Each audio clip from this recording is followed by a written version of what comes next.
Programme کے پہلے حصے میں ہمارے ساتھ موجود ہے ستار مسعود خان صاحب، اقوام متحدہ میں سابق مستقل مندوب رہ چکے ہیں، سفیر بھی رہ چکے ہیں چین اور امریکہ میں، پاکستان کے ادریس علی صاحب سینئر صحافی ہیں، روائٹرز سے تعلق رکھتے ہیں. بہت شکریہ آپ دونوں حضرات کا. ادریس، میں کوئکلی پہلے اگر آپ سے پوچھوں کہ اس وقت واشنگٹن کے اندر اس حوالے سے کیا سینٹیمنٹ ہے، کیونکہ پریزیڈنٹ ٹرمپ تو اس ڈیل کو لے کر بہت ایکسائٹیڈ تھے اور ہم نے دیکھا کہ ابھی 8 دن بھی نہیں ہوئے ہیں اور اس کے بعد سیز فائر وائلیشن شروع ہو گئی ہے. کیا ہے وہاں پر اس وقت سینٹیمنٹ، اور کیا وہاں پہ جو وہ طبقہ جو کہ جنگ پہ کے حق میں ہے وہ حاوی ہوتا دکھائی دے رہا ہے آپ کو؟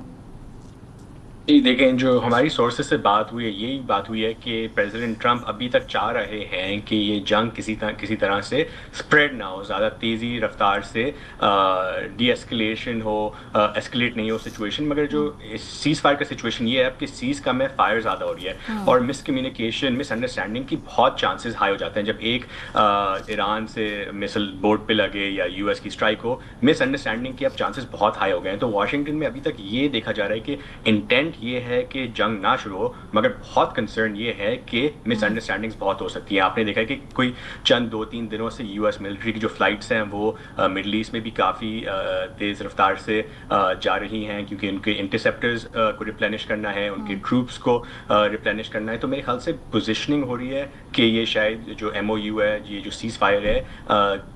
کچھ دن بعد شاید اتنی اسٹرانگ پوزیشن میں نہیں ہو. تو میرے خیال سے دونوں ممالک یو ایس اور ایران تیاری کر رہے ہیں کہ یہ شاید کچھ چند دنوں میں سچویشن اور خراب ہو. اچھا جی، یہ واشنگٹن میں بیٹھ کر جو ادریس کی ریڈنگ یہ ہے سردار صاحب، ہم پاکستان میں بیٹھے ہوئے ہم نے بڑی کوششوں سے اس میمورنڈم آف انڈرسٹینڈنگ کو یہاں تک پہنچانے میں اپنا کردار ادا کیا ہے. گزشتہ 48 سے 72 گھنٹوں کی ایکٹیویٹیز میں کو ذرا ہمیں جو ایکسپلین کیجیے، آپ کو لگتا ہے یہ اسکلیشن بڑھے گی یا یہ ایک ٹربولنٹ فیز ہے اور یہ خدشہ تھا کہ ایسا ہو سکتا ہے؟ میرا یہ خیال ہے کہ اگر صدر ٹرمپ نے جنگ جاری رکھنی ہوتی تو وہ جنگ بند نہ کرتے اور مفاہمتی یادداشت کے بارے میں مذاکرات کا اتنا زیادہ وہ سپورٹ نہ کرتے. اور اس کے علاوہ یہ ہے کہ انہوں نے پورے کا پورا اپنا پولیٹیکل کیپٹل لگایا. آپ نے دیکھا ہوگا کہ جب یہ فریقین مذاکرات کر رہے تھے تو جو امریکہ تھا وہ زیادہ اس سلسلے میں کوشاں تھا اور ان کی یہ حت الوسع کوشش تھی کہ کسی طریقے سے جلد از جلد یہ معاہدہ ہو جائے. ایران جو ہے وہ پس و پیش کر رہا تھا، اس کے کچھ اپنے اندرونی مسائل بھی تھے، اسے قیادت سے مشورہ کرنا تھا، اس کے وہاں 3-4 پاور سینٹرز تھے، لیکن ایسا لگتا تھا کہ صدر ٹرمپ مختار کل ہیں اور وہ یہ کرنے کے لیے تیار تھے. اب دوسرے یہ ہے کہ جیسے کہ آپ نے خود، آپ کا جو پورے کا پورا انٹروڈکشن تھا وہ بہت جامع تھا، اس میں آپ نے یہ بتایا کہ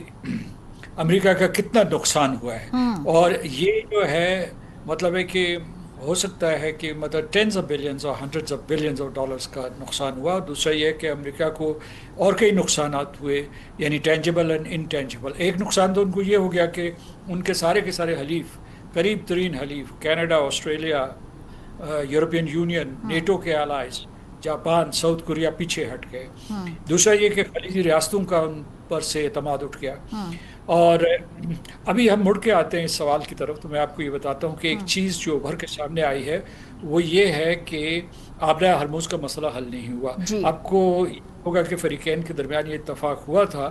کہ اگر آبرہ ہرموز کے سلسلے میں یا اس سے جو ٹریفک ہے اس کی آمد و رفت کے سلسلے میں کسی قسم کی کوئی غلط فہمی پیدا ہوتی ہے تو یہ واشنگٹن اور تہران کے درمیان ایک ہاٹ لائن ہے جس کی طرف رجوع کیا جائے گا اور اس معاملے کو فوری طور پر حل کیا جائے گا. اب معلوم یہ ہوا ہے کہ وہ ہاٹ لائن آپریشنل نہیں ہے، اور دوسرے یہ ہے کہ یہ ایک مرتبہ پھر ابھر کے سب سے بڑا مسئلہ بن گیا ہے. اس کی وجہ یہ ہے کہ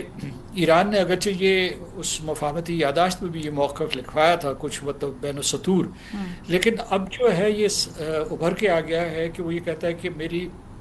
ایکسکلوسیو، وہ بھی آپ نے اپنے تعارف میں اس کا ذکر کیا کہ ایکسکلوسیو گورننس ہے. اور اگرچہ میں سمجھتا ہوں کہ اس کی عمان کے ساتھ بھی مذاکرات چل رہے ہیں کہ کسی طریقے سے جو ہے وہ دونوں مل کر اس میں جو ہے سروس فیس لیں، لیکن ابھی جو جس دور سے ہم گزر رہے ہیں ٹول فری ہے کیونکہ یہ ایران نے وعدہ کیا ہوا ہے. اب یہ ہے میں سمجھتا ہوں کہ اگر مذاکرات دوبارہ سے بحال ہوتے ہیں تو سر فہرست جو ہے آبنہ ہرموز کو رکھ دینا چاہیے، جی کیونکہ ورنہ یہ جو ہے یہ جو نیوکلیئر ٹاکس ہوں گے ان میں بھی رخنہ انداز ہو سکتی ہے. جو بہت اگر سارے آپ کے پاس جو آپ کہہ رہے تھے سر، بہت سارے ایکسپرٹس کا کہنا تھا کہ لبنان کی جو شرط ہے اس کے اوپر ایران بہت زیادہ ایمفسائز تو کر رہا ہے، لیکن وہ ان کی اصل شرط نہیں ہوگی. لبنان کے ایشو کے اوپر تو ایک لٹمس ٹیسٹ ہے کہ معاہدہ کتنا دیر پا ہوگا. لیکن ساتھ ساتھ اگر ہم بات کریں ادریس، کیا یہ پاور پروجیکشن بھی ہے؟ کیونکہ یہ آبنائے ہرمز کے بارے میں آلموسٹ سب کی انڈرسٹینڈنگ یہ تھی کہ یہ معاملہ بھی ریزالو نہیں ہوا. امریکی ایکسپیکٹیشن اور ایرانی ایکسپیکٹیشن سملر نہیں ہیں، خاص طور پہ جب یہ انٹرنیشنل میڈیا رپورٹ کرتا ہے کہ عمان ابھی بھی ٹول کے حوالے سے اس نے یہ انڈیکیٹ کیا ہے کہ بھئی یہ فری پیسج نہیں ہوگا.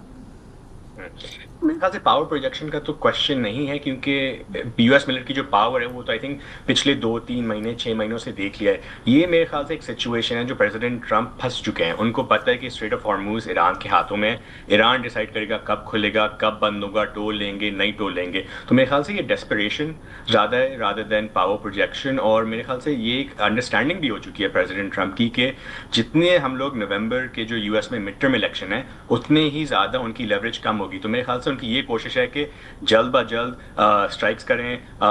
تھوڑا سا میسج بھی سینڈ کریں کہ ایران کو، مگر جتنا قریب نومبر کے آئیں گے میرے خیال سے پریزیڈنٹ ٹرمپ کا بھی انٹرسٹ اتنا ہی زیادہ لوز ہوگا اور وہ شاید کم اسٹرائکس کر دیں جتنا ہم لوگ دن بہ دن، جیسے 1 ہفتہ 2 ہفتہ 2-3 مہینے جتنا نومبر کے قریب آتے رہیں گے.